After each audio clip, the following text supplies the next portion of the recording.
Good morning.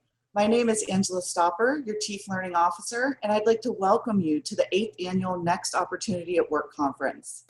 This year's theme is Envision Your Future, and in this time of unrest and uncertainty, we know that can be hard. To that end, we've planned a great day of learning and development for you to help you continue your learning and networking even now. To get us started, I'd like to share with you a welcome video from our Chancellor. From the Chancellor on down here at Berkeley, we're committed to staff career development. Even though she can't be with us in person today, she couldn't miss this opportunity to open this conference and encourage you to use today to continue your growth here at Berkeley. One of the benefits of the virtual world we're living in is that while I'm attending a meeting of the UC Regents in real time, I can also be here with you via this pre-recorded message. So with that, welcome to the 8th Annual Next Opportunity at Work Conference. First, I wanted to say how grateful I am for your service to our campus, especially over the last several months. We have encountered such incredible disruption in both our work lives and our personal lives, and while it has not been easy, you've met the challenges in front of you with resilience and integrity.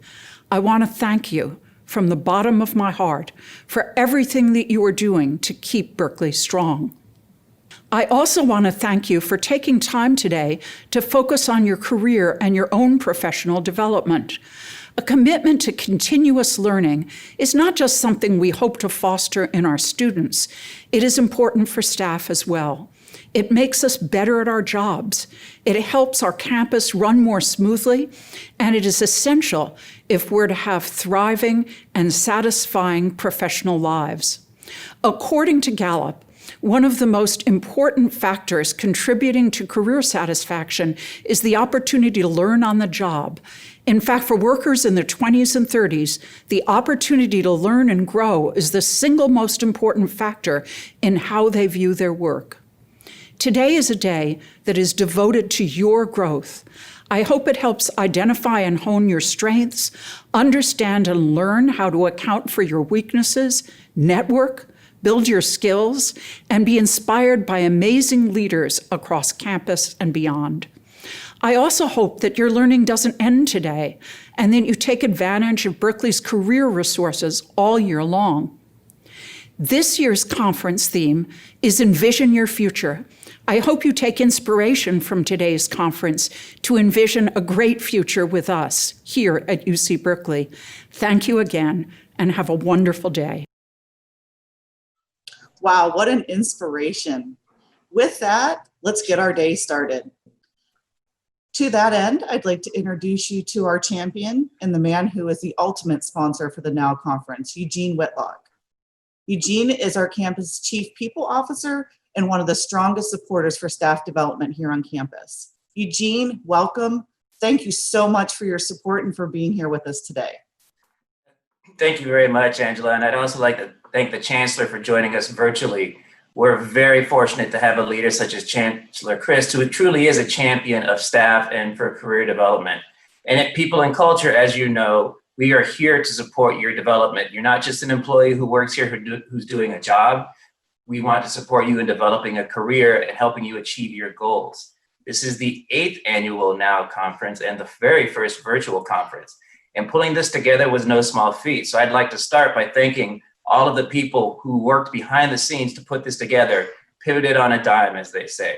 And so I'm going to read the list of names. And so I'd like to first thank the co-chairs, Angela, who you've already met, and Maddie Irwin, who I'm fortunate to have as part of the People and Culture team. Then we also have Colin Gerker, Julia Nelson, Kate Lewis, Lisa Reichert, Luis Valencia, Maya Compton, Sanchita Pal, Tara Hertzstein, and Ying Kwa. Please give them a virtual applause. If you know how to push the applause button on your computer, great, or just, whatever you can do to show them your support is much appreciated. But now why I'm really here is to introduce you to our fabulous guest speaker. His name is Chris Murchison. Chris Marcel Murchison is a passionate advocate for positive workplace culture. In his broad career, spanning the higher education, for-profit, not-for-profit, and foundation sectors, He has focused his energy on developing creative means to build community at work and practices that support an employee experience of respect, connection, joy, and generative learning. In 2014, Chris was named the first visiting leader at the Center for Positive Organizations at the University of Michigan Ross School of Business, where he advises, connects, and convenes faculty and students to explore practical applications of positive organizational scholarship. In January of 2018, Chris was also appointed to the advisory board of the International Positive Psychology Association's Work and Organizations Division. Now, Chris isn't a stranger to UC Berkeley. He worked here from 1991 to 2000, and currently he works as an independent creative thought partner, experience designer, and advisor to organizations ready to imagine the possibilities of their cultures. I'm sure you can see why we invited Chris to join us and give a motivational speech to help you envision your future at UC Berkeley. With that, I invite you to be present, be active, and be engaged. I'm going to hand it over to Chris to kick us off. Thank you, Eugene. And just going to wave to everyone in the audience. Good morning. It's really, really lovely to be here with you all. It feels like a homecoming to me. My 10 years, almost 10 years at UC Berkeley was one of the best years of my career. So it's really lovely to be back and to be with you all. I am speaking to you from my home in Oakland. So someone joked earlier that this looks like a virtual background, but it's actually my real home. So welcome to my home. And I've been doing a lot of virtual calls, as I'm sure many of you have been, and I've also been doing a lot of virtual presentations. And so while these are unusual times, in some ways, they're also interesting times. And I'm finding that there are some silver linings, actually, to virtual experiences and virtual conferences. So in the next 30 minutes, I hope to engage you in what's less of a lecture and much more of a conversation, and a conversation where I invite you to also participate. And there'll be moments for you to reflect and moments for you to actually take some notes and record some thoughts of your own. So I'd like you to imagine that we're actually sitting down together, maybe over a cup of coffee or a cup of tea. I've got mine right here. And maybe we're sitting at a cafe somewhere. We can just imagine that. And really sitting down to talk about your future and how you envision your future. And I'm going to offer to you my ear, as well as some tips of things that I have found useful along the way in my own career. Before we get started, as I said, I will be asking you to do a little bit of reflection of your own. So if you could grab a piece of paper, I always have my journal handy, but grab a piece of paper or your journal and a pen. If those are a bit too old school for you, open up a separate window on your screen, an open document to capture a few notes as well, because those will be handy as we go through our session. So I am going to move to our slideshow. Just give me a quick moment here. So, in thinking about this session, what came to mind to me was the metaphor of thresholds. And what excited me about this idea is that as I think about the trajectory of my own career, but also for any of us as we think about our careers, on that journey, we're always passing through different thresholds, different moments of time where we have this opportunity to make a choice and to move in a new direction and move into a new chapter. And so what also intrigues me about this idea of a threshold is that the current times that we're in feel like a threshold for all of us, for the globe, if you will. With the pandemic and racial unrest and just many other things happening in the world that we're experiencing, this is a unique time and a unique threshold from which to look beyond and think about what the future might be for us. There's a lot happening right now, but there's also a lot in the future that awaits us, and a lot that we can begin to think about in terms of what our contributions might be and what our future might be in that future. So I would like actually to start us with envisioning that future, imagining ourselves sitting at this threshold and looking ahead and envisioning our future. And so this is your first opportunity to pull out that piece of paper and your pen and to really, just for a quick moment, reflect on this question. So when you think about today, when you think about coming into this morning, into the Now conference with the theme of envisioning your future, if you could just capture on that piece of paper at the top of it, a career dream or desire or aspiration that you're holding today. Okay, so again, just think about like what's in your heart today. What's a career dream or desire or aspiration that you're holding today?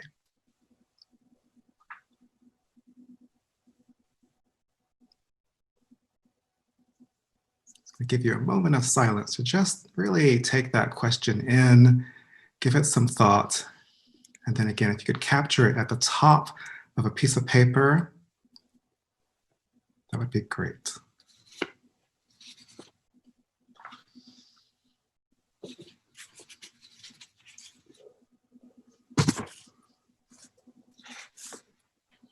All right.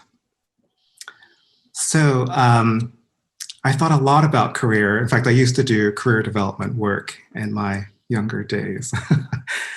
And in my youth, I used to believe that a career was kind of this trajectory that, you know, you'd sort of start out and then sort of move along this path to that successful kind of future goal.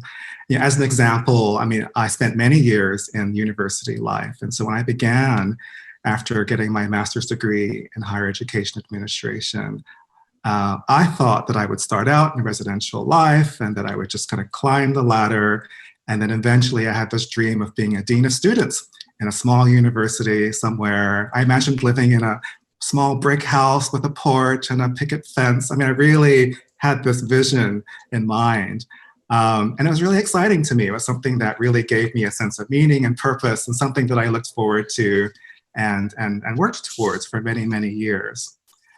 But what I came to realize is that life just doesn't quite unfold in that way. And so what I found actually as I moved through my career journey, that my path actually was not a straight line at all. In fact, my path took some wild turns, some detours, even some backtracks, some leaps forward. And the dream that I had many years ago itself also shifted and morphed over time. And so the sort of dream of being a dean of students with the brick house actually morphed into something else and then continued to morph over time.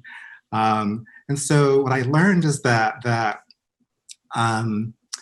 you know, one's path isn't necessarily linear, that one's path is one that kind of unfolds over time. And in that unfolding, that you continuously have these opportunities to pause at different forks in the road, at different thresholds to make a new choice based on what you've learned up to that point. And so it's those moments, those threshold moments, those forks in the road that I want to focus on today and provide you with a tool that I think will really help you think about that moment and how you can use that moment to propel you towards your next chapter. So a little story, I'm going to tell a lot of stories in the next 30 minutes, but a little story to start with is when I came to UC Berkeley in 1991, I was all of 28. And but that was a huge threshold moment for me. Before coming to UC Berkeley, I worked in upstate New York at St. Lawrence University, small college in what we call the North Country. I had a great job. It was my first job coming out of graduate school. It gave me a great sense of meaning and purpose. I had great colleagues. But there were definitely some things that were missing for me. And so I was a young, gay, Black man living in a pretty rural part of the US and pretty rural part of New York State. We call that part of the country the North Country, and it really was desolate. And so I was actually, I was probably the only gay in the village, a Little Britain reference if you watch that show. And I was certainly the only Black gay in the village. And so it felt a little isolating being there for me personally and socially. And so while my job was fulfilling and gave me lots of opportunity and a sense of purpose, I soon realized that my whole life was actually missing some elemental pieces. And so I reached a point where I realized that I needed to make a different choice. And so I realized that I like my needs, all of my needs were not being met there. And I really needed to kind of pay some attention to that. So I came to a decision. I came to a decision at a threshold that it was important for me to move, to leave St. Lawrence. At that point, I wasn't sure where I wanted to go, but I was excited about the possibility of something new and where that could be and where that would take me. At that threshold, I was also realizing that I wanted to be in a place where there are more people like me. I wanted a greater sense of belonging. I wanted to feel safer. I didn't always feel safe being the only one of very few Black people in upstate New York. And I wanted to be in a place where I could feel more kind of a whole person and where I could thrive as a whole person. So I decided to come to UC Berkeley, and that began a new chapter for me. And that chapter opened up so many doors for me. A career counselor at UC Berkeley many years ago met with me when I was thinking about another threshold. And she asked me to draw a career lifeline. And so, what would my life or career look like up to that point in time? And how would I map it on a chart with its peaks and its valleys? And so this is not the real thing, but this is sort of a similar line, if you will, to what I might have drawn at that time. And it was interesting to me to actually give some serious thought to, well, what were my peaks and what were my valleys, and what was happening in those different moments for me that I wanted to pay attention to. And so since being at UC Berkeley, well, even while at UC Berkeley, I had 3 different jobs. And so even within the system, I had this opportunity to, at different thresholds, to think about, well, how I wanted to be or what skills I wanted to use within the university system. I eventually moved on from there, and of all places ended up at Charles Schwab, which was a huge change for me, but again, with it brought lots of interesting new opportunities for growth and learning. And then from there, I ended up in nonprofit, philanthropic work, and then now into consulting. But what I learned was that my career, as anyone's career, was a series of peaks and valleys. And again, between these threshold opportunities. At the peaks, what I recognized were some themes. And so at the peaks, I recognized that they, for me, were kind of this experience of feeling on purpose. Typically, I was feeling like I was learning a lot and growing. There seemed to be lots of opportunity for my future. I tended to have just really positive energy and emotions during those moments. I felt really connected to my peers. And so much more. And so, analyzing those peaks gave me a lot of data about what made me happy and what gave me a sense of thriving in my work. But I also recognized, though, that interestingly, the peaks inevitably were followed by a valley. And so something happened. So while at the peak, something typically happened that shifted me from those high feelings to begin to kind of wonder, some of that wondering about what was next for me. Some of that wondering was maybe a little bit of a loss of meaning in the role that I had, maybe a waning of interest. Like maybe I had done the job so many times that it began to feel a little routine. And I was really desiring something new, something fresh, wanting to learn. And many other feelings characterize that kind of slide, if you will, from that peak to the valley. Sometimes the slides were really gradual. There were some times when the slide was more dramatic. When I left Schwab, for example, I was actually laid off from Schwab. And so that was unexpected for me. And it was a dramatic slide to a valley for me, which became a threshold, a moment to kind of make some new choices. As in sliding into those valleys, the experience of that can sometimes feel a little hard. Sometimes it can feel a little messy, a little confusing, or swirly. I felt guilty sometimes that I wasn't feeling on in my role, and somehow maybe I was faking it and not kind of doing my best. And so there's this interesting mix of emotions in that kind of move from a peak to a valley. But eventually, when I kind of got to this threshold where I realized that I actually had a choice to make. I realized that there were some needs that weren't being met for me. And then I began to really think about, well, what did I need to do? What could I do? What agency did I have to begin to shift that valley into my next peak? And so that rise from a valley to a peak is such a really, really interesting opportunity. And again, an opportunity to make a choice. And in some ways, my valley experiences are just as poignant as my peak experiences have been. And so once I kind of moved through the emotions of getting to a valley, once I recognized that I was in the valley, I also saw that I was at a threshold, that I had this opportunity actually to make a choice, an opportunity to pause and to reflect and do some self-interrogation to really learn what it was that I was missing. Well, actually, both what was still good in my experience, but also what was missing, and how could I capture what was missing by making some new choices. And so for me, I like to think about this as generative questions that I would ask myself. So they weren't simple questions around like, do I stay or do I leave? I mean, that felt too simple to me. It was more, who do I want to become? How might I really live my life's purpose? Am I clear on what my purpose is? Or how can I clarify even what that is? What am I capable of? Those big questions, those generative questions, were actually the ones that were the most exciting to me. And the answers to those questions were the ones that propelled me up to that next peak. So I call those the generative questions because they gave me energy. They gave me a sense of hope. They gave me a sense that, gosh, there's something beyond this doorway. There's something beyond this threshold that isn't scary. It's actually exciting and full of opportunity. And so how do I clarify what I want, step through that threshold, and then move forward towards that dream that I envision? So one of the tools I've discovered, and I discovered this more recently, but a lot of the language that I used just now in describing my peaks and my valleys actually led me to this tool. And the tool comes from positive psychology from Martin Seligman, who's from the University of Pennsylvania. He's one of the world's foremost leaders and researchers on human flourishing. And so Martin crafted this model that he calls PERMA, in which he captures 5 domains that are really important to pay attention to when you think about your own flourishing or thriving.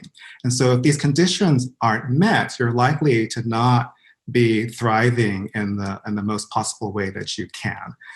And so let me just describe to you what each of these letters means. So P in the model stands for positive emotions.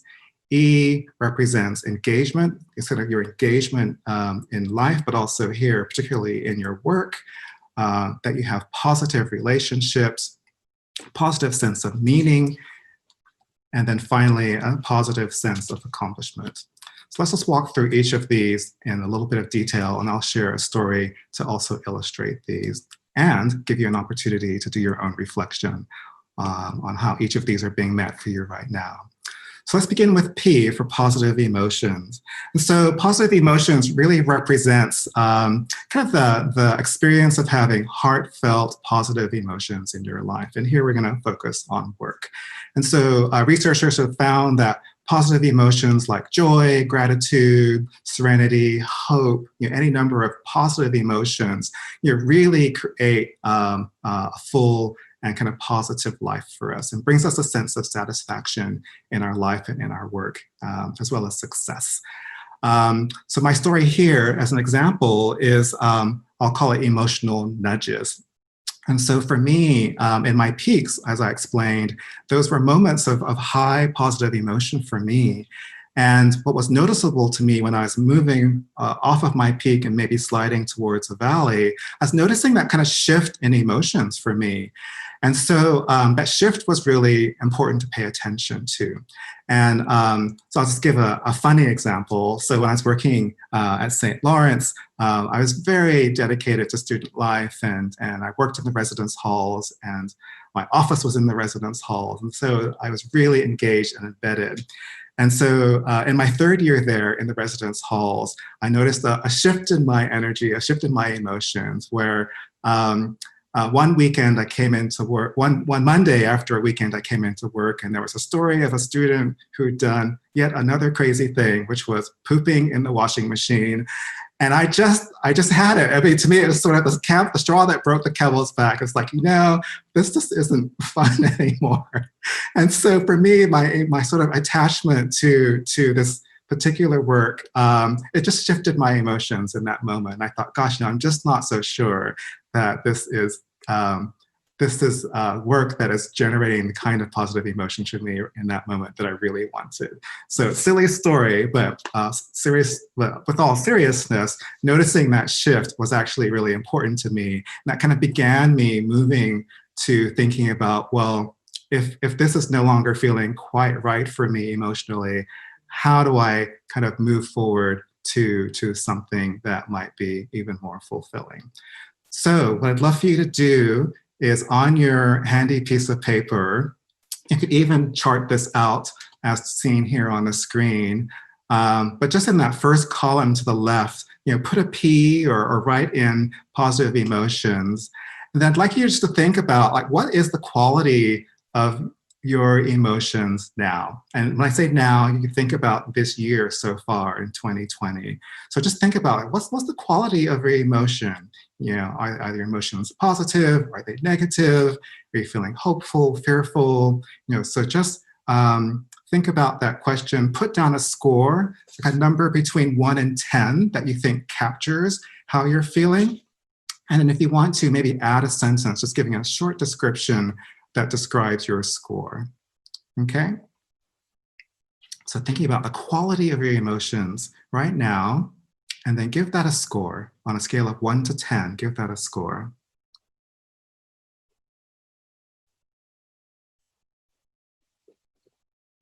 All right. So let's move to our next one, engagement. And so engagement is that sense of flow. And so you can imagine when you're working on something that you're really excited about, that's really engaging your strengths and your skills, sometimes you can lose a sense of time and forget to eat, or you're just in flow, you're just on and you're in it. And so that's what we call engagement, that experience of being so focused on something that you're just completely absorbed in it. And so a short example of this for me is I took on a consulting job about 1.5 years ago with an agency, and the onboarding into this agency was just not very good. And what I realized is that it had a huge impact on my sense of engagement. And so I didn't feel like I was able to fully represent the company. I wasn't quite sure how to fully bring my own knowledge and wisdom and strengths into the work. I felt kind of off, not kind of at my full capacity or my full capability. And so I didn't ever feel engaged, and that was really hard for me. And so with this idea of flow and full engagement, again, for you, think about how you would describe the quality of your engagement right now. So, do you feel on? Are you experiencing flow? Do you feel absorbed in your work, fulfilled by your work right now? So again, on your sheet, just capture that on a scale of 1 to 10. How would you rate the quality of your engagement right now? How would you rate the quality of your engagement right now?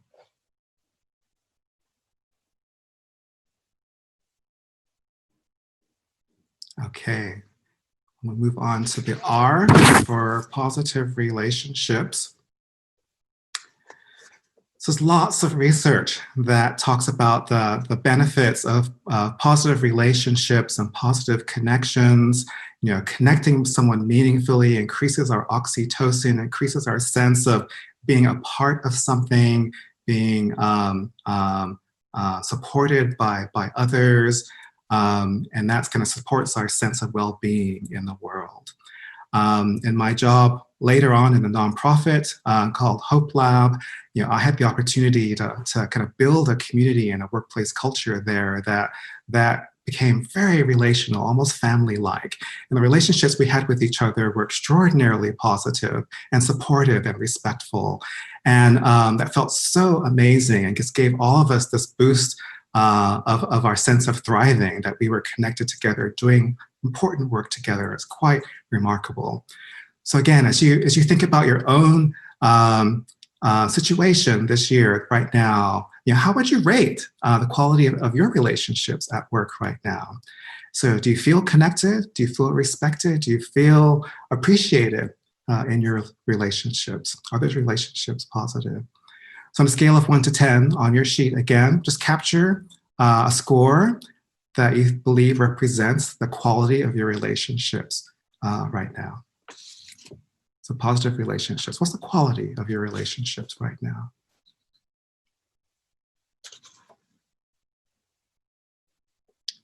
We'll move on to meaning.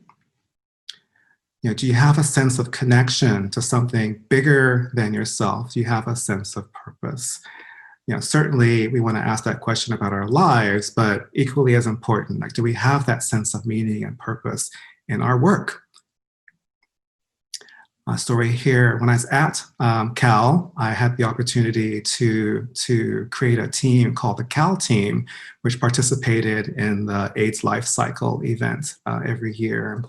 And so as a founder of that event, we were able to pull together a team of about 25 staff and students and faculty at Cal, and raised like over $200,000 and committed to training together and doing the ride together. And that whole experience gave me this incredible sense of purpose and meaning, which was, to this day, probably one of the highlights of my life.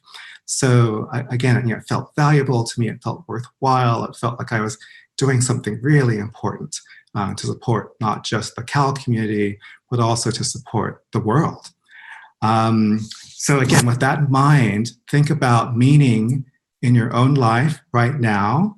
Like, what's the quality of meaning in your work life right now? On a scale of 1 to 10, what's the quality of meaning in your life right now? There's one more to go, and that's the A for accomplishment. I like to think of this as are you working on things like meaningful goals, purposeful goals, and are you making meaningful progress towards those goals, so you have a profound sense of accomplishment? And sometimes that takes grit, sometimes that takes perseverance, but you have the sense that you're making progress, that you're moving ahead, taking steps towards work goals that are important to you. And it's a quick story here. When I was at Schwab, I had the opportunity to build a management development program there from the ground up with a group of colleagues. And it's a lot of work and a lot of logistics to pull that program together. But we made amazing progress. Like the project itself felt so important, and we made progress towards that in some really powerful ways and pulled it off and with great success. So again, for you, as you think about your work life, are you feeling a sense of accomplishment? Are you feeling that you're making good progress towards goals that are important to you? So again, on your sheet of paper, on a scale of 1 to 10, how would you rate the quality of your sense of accomplishment right now? So just capture that number on your sheet of paper. So what's the quality of your accomplishment, sense of accomplishment right now? Okay. So now you have hopefully a completed page that you've given yourself some ratings on kind of a quality of your experience right now, at least through these 5 lenses of positive emotions, engagement, relationships, meaning, and accomplishment. And so the question then for me is, as you think about all of that, what is the quality of your thriving right now? Like what do you notice between your scores? These are just questions to consider. What are some of the themes there? High scores, low scores? What might be surprising? What might be affirming? I had one person once reflect after this exercise that she's really a relationship person, and she recognized that her experience of relationships then was actually low, and she actually hadn't realized it until that moment. And so what I find powerful about PERMA is that it gives you an opportunity to kind of think about the quality of your life right now, your work life right now, through the lens of these 5 different domains. And it also gives you the opportunity to think about what's missing and what might you do, where might you invest your time, where might you invest your energy to increase your sense of thriving in any of these domains. And how does that then propel you in a better way, in a stronger way towards your vision? It's also important to think that I think these 5 domains are very interconnected with each other, like having positive emotions can actually buoy up some of these other domains, or on the reverse, sometimes having poor relationships might drag some of these other domains down. And so, as we think about how to use a framework like this to maybe consider where to make some investments, just know that making an investment in one might actually boost and have a positive impact on other domains as well. So it's very powerful to consider that. And so with this in mind, and so you've given some thoughts to PERMA, I'd like you to think about how can PERMA help lead you to your next peak? So how can PERMA support you in reaching the vision, the dream that you put at the top of your page? So there may be other things, certainly other factors are important to you as you think about progressing to your next peak, things beyond PERMA. But I think at the foundation, this idea of if these conditions of thriving could be more met for me, how does that support me in moving forward to my next peak? So it's going to give you 30 quiet seconds. So just soak that question in and think about it. You may jot down a couple of notes at the bottom of your piece of paper, but just in this moment, think about, what's the opportunity for me here? What have I learned about the quality of my thriving right now? And just in this moment, what might be some opportunities I could take to invest in my thriving through this lens?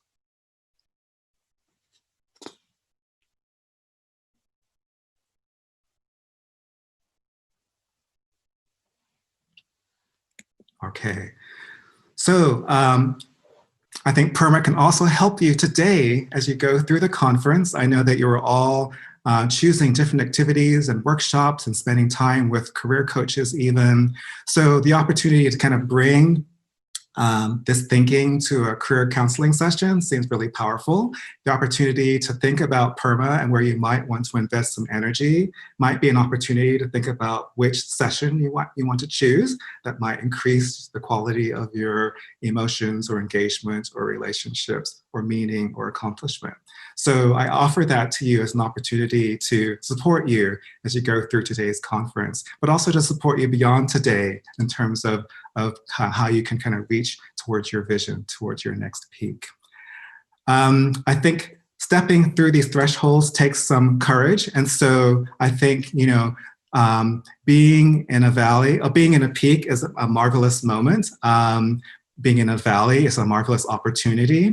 And so I think each of those moments is an opportunity, again, to pause and to reflect and to think about what's important to you and kind of where you want to go and how you can achieve that and move towards that with some positive energy.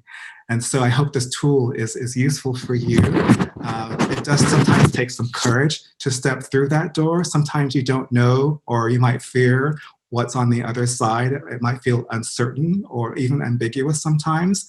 But in my experience, I have always found that stepping through that door leads to something beautiful. It might not always be exactly what I thought it was, but it has always reliably led me to something else that's been really important and valuable to me, and oftentimes very beautiful. So I encourage you all to also take that step, take that leap, and trust that what's on the other side will be in service of you and in service of your vision.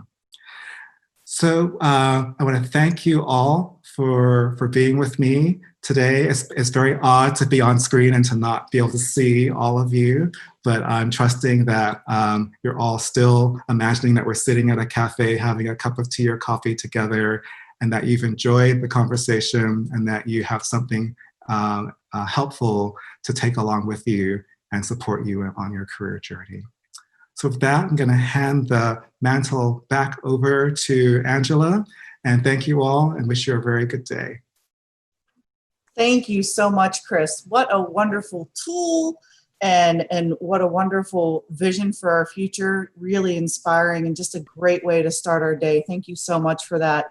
I love that career path. You know, so often we think that it is from start to finish, that straight, beautiful line up. And we all know that it isn't. It's wurvy and curvy and it's more like a treasure map than, you know, a climb up a ladder. So I really appreciate you sharing that with us and getting us started today. So with that, I would now like to introduce my co-chair for the Now Conference, Maddie Irwin, to move us into our break. This conference would not be possible without her hard work and dedication. And with that, Maddie, the floor is yours.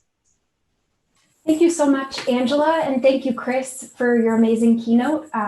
Putting this conference together has been an exciting challenge, and I'm grateful to have had the privilege of working with such an incredible planning committee. A quick reminder is that anyone who signed up for a coach's or recruiter's appointment, please remember to head to your appointment at your scheduled time. And don't forget that our first round of concurrent sessions will begin at 10 a.m. Next up, we have our first activity break of the day. You should feel free to participate or get up, take a stretch break before your concurrent session. Please do whatever you need to do to take care of yourself and your learning journey today. My amazing colleague, Diana Acidera, will be leading you through a creative visualization activity exercise to help you put into practice what you've just learned. Diana currently serves as Program Manager in Diversity, Inclusion, and Equity Office within the Arts and Humanities College of Letters and Science. She loves promoting wellness, cultivating connections, and encouraging conscious leadership. And with that, I will turn it over to Diana.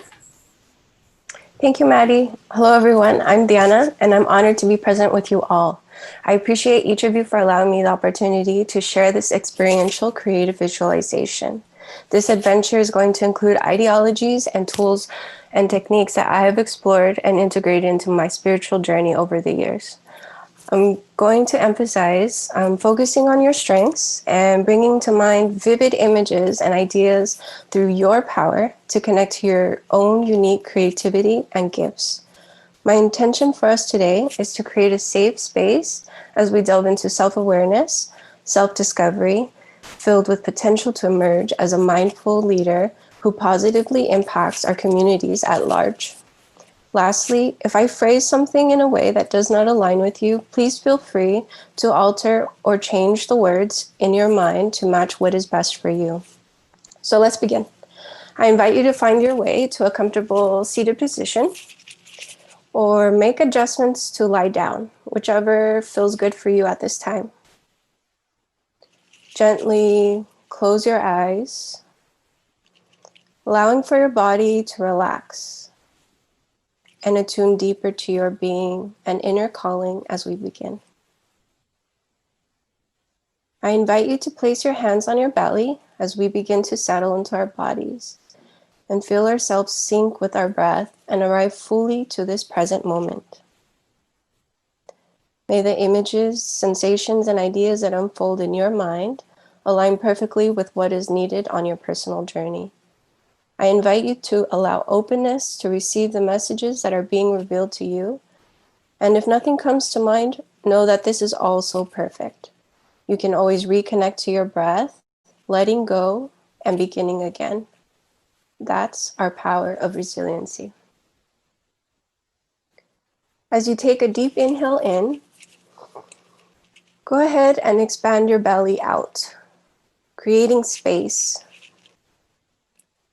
As you take a deep exhale out, bring your belly into your core. Imagine with each breath, you are enlivening your cells, enlivening your being. Try this out 2 more times at your own pace.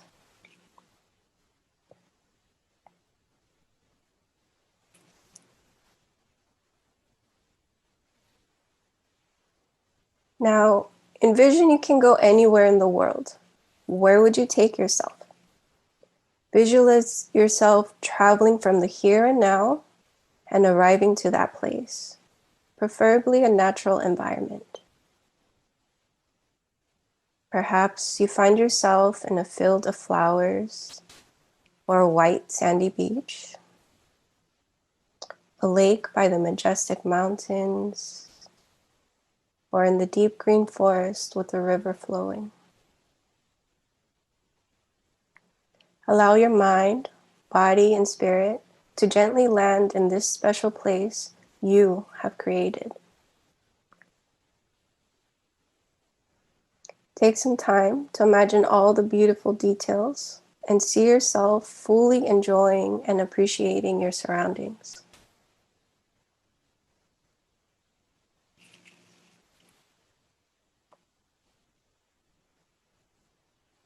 Tuning into your senses, what do you see around you? Textures, colors, shapes?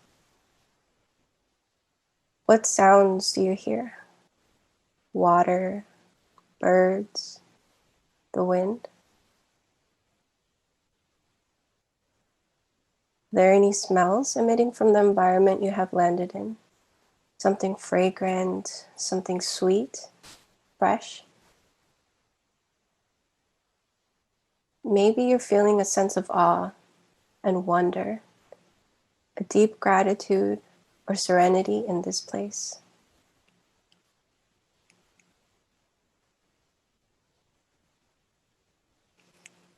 Breathe in and out. Let us ground into this space and anchor into our being. Allow a warm sphere of bright light to surround you. You feel warm and held. You are supported. Imagine stepping forward and putting your arms out to the left and to the right of you. So you are in a T shape. Here and now, you are opening your heart to the potential within. Inhale, infinite peace. Exhale, shining your heart forward. Take deep breaths to feel relaxed and expansive.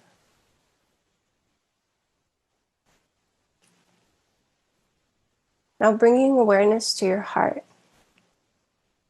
Deep breath into your heart. You are honoring your being. You are coming home, sensing your whole self, giving love to yourself. May I be happy. May I be well. May I be safe. May I be peaceful and at ease. I am love. Breathe in and breathe out. I am creative. I am intentional. I am a leader. I have arrived here to this world with gifts that are unraveling and flourishing. May I continue happily on my path, sharing these beautiful gifts with others. At this time, you feel a gentle wind greet you. Allow this wind to carry away any blockages, fears, and insecurities that may be coming up for you. Release. You are supported. You are held in the warm, bright light. You may feel space, healing, clarity, power, light, and joy.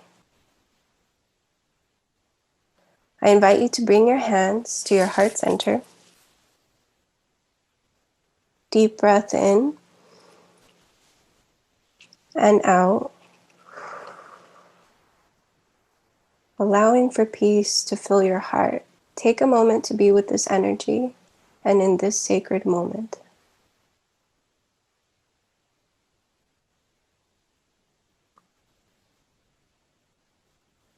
What makes my heart come alive is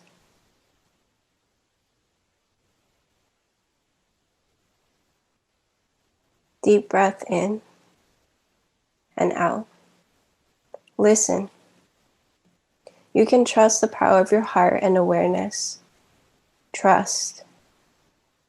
Attune to your wisdom. Receive ideas and intuitive feelings from your inner self. There is an infinite potential for what you create. Embrace your talents and offerings.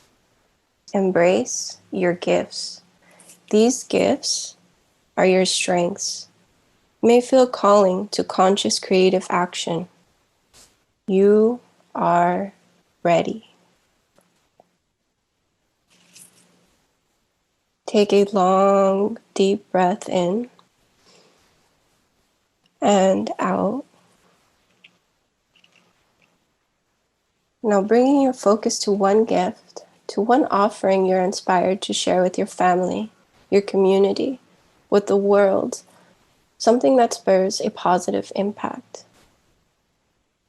Envision what your life is like as you share this gift, your gift. How are you feeling sharing your gift?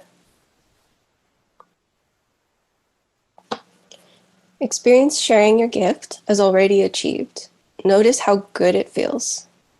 Notice how confident you feel, how expansive you feel, how empowered you feel. Fulfilled, purposeful, meaningful. Feel and notice how proud of yourself you are.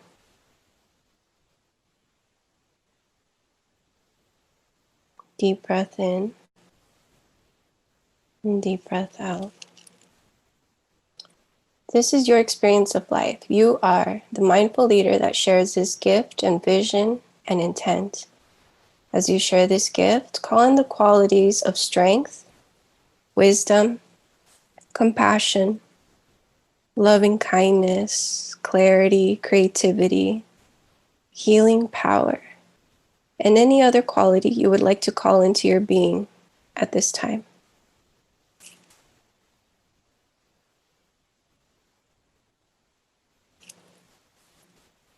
Now, see yourself sharing your beautiful gift with loved ones and your community members, seeing those familiar faces, even the community we have created here in this space. You are supported on your journey. You are creatively expressing yourself in ways that feel just right for you. Imagine yourself feeling fulfilled and enjoying your life. Step back and envision a world full of people happily living simply yet abundantly in harmony with one another and the earth. May we recognize with ease and understanding that as you embraced your gift and offering, each of these beloved beings before you also carry a gift within their heart. Everyone expressing in their own unique way. We all are discovering and awakening to our gifts and divine timing. We are uniting collectively as humanity around the world. Again, take a deep breath in and a deep breath out. Let us tune into ourselves as we intentionally give back to the world. There is no one way. Connection, generosity, devotion, gratitude, love. We are evolving collectively and in unity, completely connected as a human race. You, me, they, we are all one, moving as a collective on a path of transformation to unity. Let us imagine uniting together as the world, all sharing our own unique gifts. In unity, we can make a bold, sweeping transformation.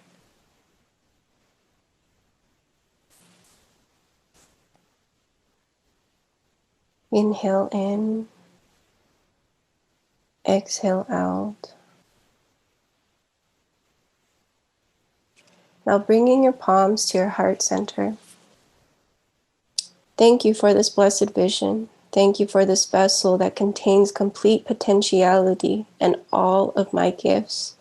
My heart is overflowing in gratitude. May all beings everywhere, including myself, be happy and free, and may the thoughts, words, and actions of my own life contribute in some way to that happiness and to that freedom for all.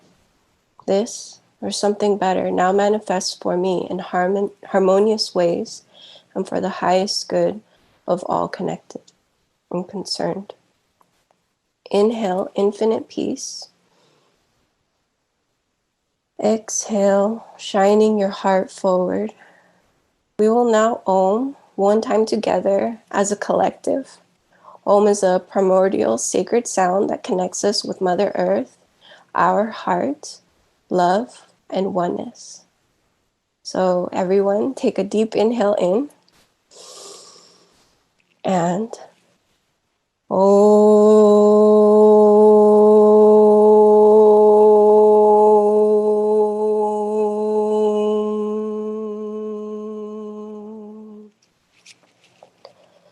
bowing your head in reverence and honor to all that is, knowing that every single moment is another opportunity for you to choose love. And from my heart to yours, I thank you. Namaste. When you feel ready, you can open your eyes. I like to leave you with a quote from Sean Korn. Conscious leadership means, first and foremost, having the willingness to look within ourselves and connect with who we are, the choices we make, the words we speak, the environment we were raised, the ancestry we are part of, and all the ways the limited beliefs and traditions of our own culture have impacted the way we experience ourselves, the way we experience the world, and the way the world experiences us. And to close off, I just want to encourage you all to journal any ideas, sensations, emotions that came up for you during the practice, or that maybe come up at a later time. You can feel free to reach out to me if you'd like. Again, thank you. It's truly been an honor to be here with you all. Blessings to all. I'll pass it over now to Maddie. Thank you so much, Diana, for leading such a fantastic activity. I hope you all enjoyed that as much as I did. I'm feeling very grounded and excited for the day. Next up, we have our concurrent sessions beginning right now. So if everyone could head to your first concurrent session. And I hope you all have a great day. We'll see you in a little bit. Bye-bye.